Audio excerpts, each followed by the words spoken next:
예. 처럼 그러니까 대대에 따르는 그 목적성이죠. 음과 양의 균형성, 즉 대대하고 있는 음과 양 어느 한쪽으로 치우치지 않고 또 어느 하나가 지나치거나 모자람이 없는 균형성, 그 자체를 중이라고 할 수 있습니다. 그렇게 본다면 우리 태극기의 그 구성이야말로 그대로 그 대대와 중의 논리를 아주 완벽하게 보여주고 있다고 할 수 있어요. 태극 문양은 음과 양이 균형을 이루고 있죠. 그리고 궤를 보아도 건궤는 양효가 셋, 곤궤는 음효가 셋으로 균형을 이루고 있습니다. 감궤의 경우는 양효가 하나, 음효가 둘. 또 이궤는 양효가 둘, 음효가 하나. 이렇게 해서 두 궤를 합하면 또 양효가 셋, 음효가 셋. 역시 균형을 이루고 있습니다.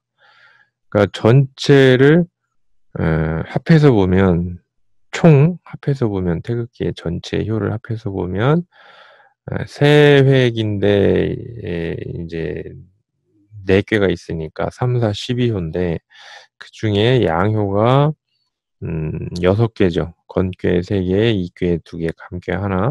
또 음효도 6개입니다. 곤꾀 3개, 감꾀 2개, 이꾀 1.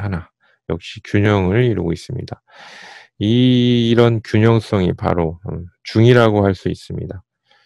태극기 전체를 보면은 4개의 궤는 대대관계를 보여주고 있죠.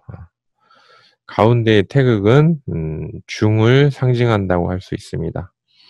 이 중은 동서고금을 막론하고 최상의 덕목인 동시에 인간의 심성 그리고 세계의 근본 또 동아시아적 사유의 기저를 이루는 원형적인 논리라고 할 수 있습니다. 서양의 아리스토텔레스도 중용을 최고의 덕목으로 보고 있죠. 그 역사 문화적으로도 보면은 이런 어떤 그 고구려 벽화를 봐도 역시 대대와 그 중의 논리를 그대로 보여주고 있다고 할 수 있습니다. 그 남북으로는 이제 주작과 현모가 이렇게 마주대하고 있고 동서로는 용호, 청룡과 백호가 마주하고 있습니다.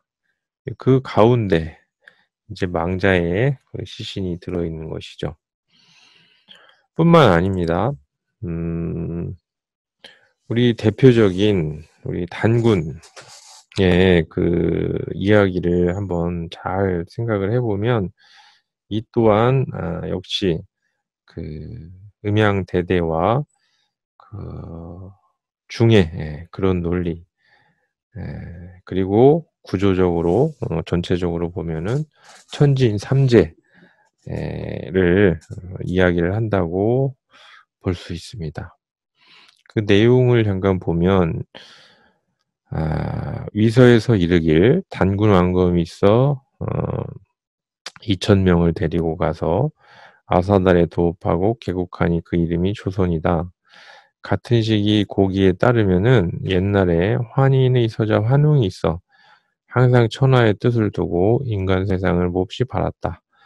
아버지 환희는 아들의 뜻을 알고 삼위 태백을 내려다보매 홍익인간 할만한지라 이에 천부인 세계를 주어 내보내서 세상을 다스리게 하였다. 환웅은 3,000명의 무리를 이끌고 태백산 정상 신단소 아래로 내려왔는데 그곳을 신시라 하고 이분을 환웅천왕이라고 한다. 풍백, 우사, 운사를 거느리고 곡식, 수명, 질병, 형벌, 선악들을 주관하고 무릇 인간사 360여 가지를 주관하여 인간 세계를 다스려 교화시켰다. 이때 곰 한 마리와 호랑이 한 마리가 있어 같은 굴에 살았는데 항상 신웅에게 빌기를 사람이 되기를 원하였다고 하였다.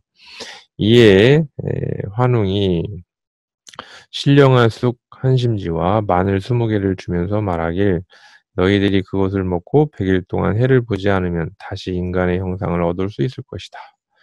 곰과 호랑이는 그것을 받아서 먹었다. 3, 7일을 참고 곰은 여자의 몸을 얻었고 호랑이는 능히 참지 못해서 인간의 몸을 얻지 못했다. 웅녀는 그녀와 혼인하려는 자가 없어서 오랫동안 매일매일 신단수 아래에서 아기배기를 기원했다. 웅은 이에 임시로 인간으로 변하여 혼인하니 임신하여 아들을 낳았는데 그 이름을 단군왕검이라 하였다. 중국 요임금이 즉위한 지 50년 경인년에 평양성에 도읍하고 처음 조선이라 불렀다. 후에 다시 도읍을 백악산 아사달로 옮겼다. 그곳을 궁을산 후는 금미달이라 한다. 그는 1500년 동안 나라를 다스렸다. 주나라의 호왕이 즉위한 김인년에 기자를 조선에 봉하니 단군은 이에 장단경으로 옮겼다. 후에 아사달에 들어와 숨어 산신이 되었다. 이때 그의 나이 1908세였다. 이렇게 이제 기록이 돼 있는데 사실은 우리가 고대사에 대한 기록이 어떤 그 역사적인 그 굴곡 그 순환을 겪으면서 많이 사라졌죠. 그래서 그 고사에 대한 책 이름만 남아 있고 정작 그 책의 내용을 볼 수 없는 그런 참 정말 안타까운 그런 현실이죠. 그런데 일단 이 내용만 보더라도 이 내용만 보더라도 이 안에 어떤 그 아이디어가 핵심적인 아이디어가 이 속에 들어있는가 이제 이걸 우리가 살펴볼 필요가 있죠. 그러면 이 이야기가 이제 하늘의 세계가 있고 저 위에 하늘의 세계가 있고 이 신의 세계죠. 그리고 땅에 동물의 세계가 있습니다. 그러면 저 하늘의 양적인 이제 신의 세계와 땅의 음적인 동물의 세계가 상정이 돼 있고 그런데 이 하늘의 어떤 양적인 그런 신의 세계가 지향하는 것이 결국 인간이죠, 인간. 사의 천하, 탐구 인세 그 뜻을 이 하늘 아래 천하에 두고 인간 세상을 추구하였다. 홍익인간의 인간 세계를 추구하였다. 이렇게 나오고 또 이 땅의 동물도 원화위인 매일 그 이제 사람이 되기를 아주 원하였다 이런 얘기죠.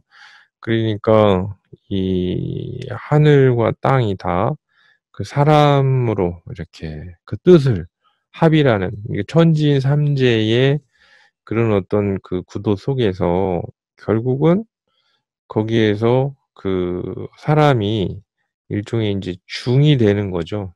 그래서 하늘이 양이고 땅이 음이고 환인이 양이고 웅녀가 음이라면은 그 음양대대의 중으로 탄생한 것이 결국은 단군이다. 그러니까 이것을 인제 실체적인 그 명칭으로 보면은 천지인이라고 할 수 있고 음양의 인제 철학적인 관점에서 보면은 어떤 음양대대와 중이라고도 이렇게 이야기를 할 수가 있습니다.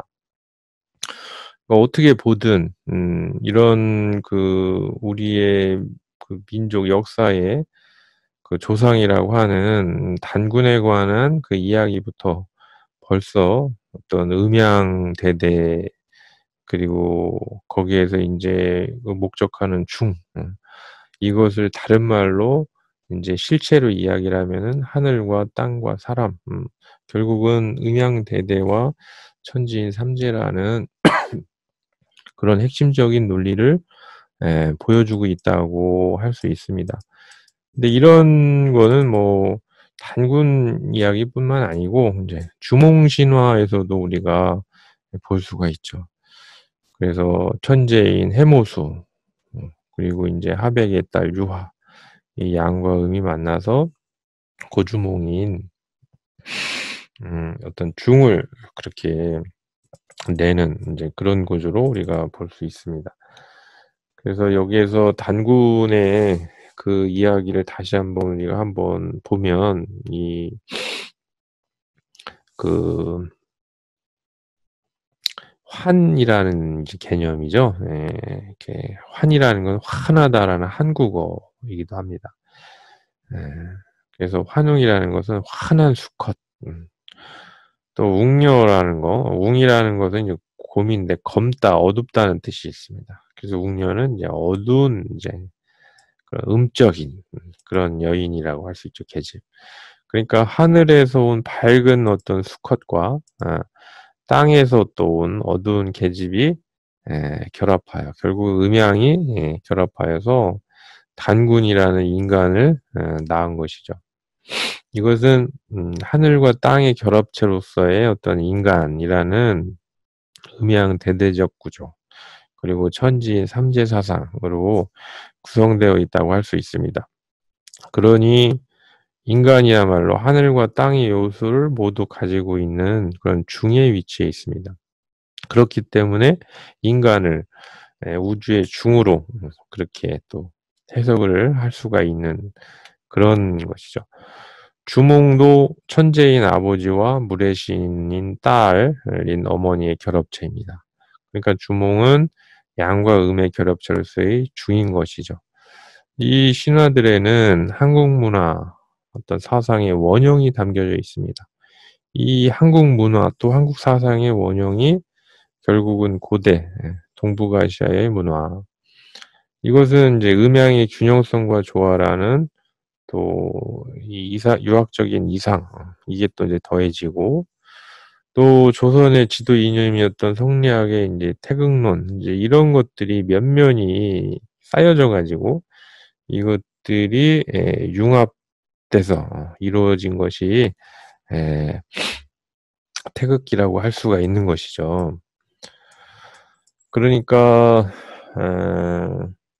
우리가 인제 태극기를 우리가 이해를 할 때 어떤 물론 당시에 인제 역사적인 급박한 상황 속에서 그러니까 서구 열강들이 인제 자꾸 그 출몰을 하고 강제적으로 또 불평등 조약을 인제 맺으면서 또 회담에 참가를 하면서 어떤 국가를 대표할 수 있는 그런 국기 이런 필요성이 인제 대두가 되었고 그러면서 시기적으로는 이제 창조일지간에 그 만들었다고 할 수 있지만 사실은 그것이 당시의 급박함은 있었지만 실제적으로는 이런 어떤 우리 민족의 아주 오래된 그런 어떤 원형 그러니까 우리 단군의 그런 또 이야기 또 우리 주몽의 이야기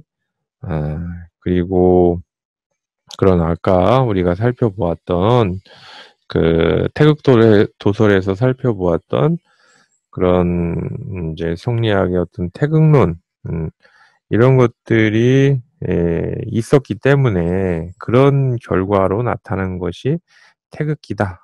이런 것이죠. 하루아침의 일이 아니다. 이런 이야기입니다.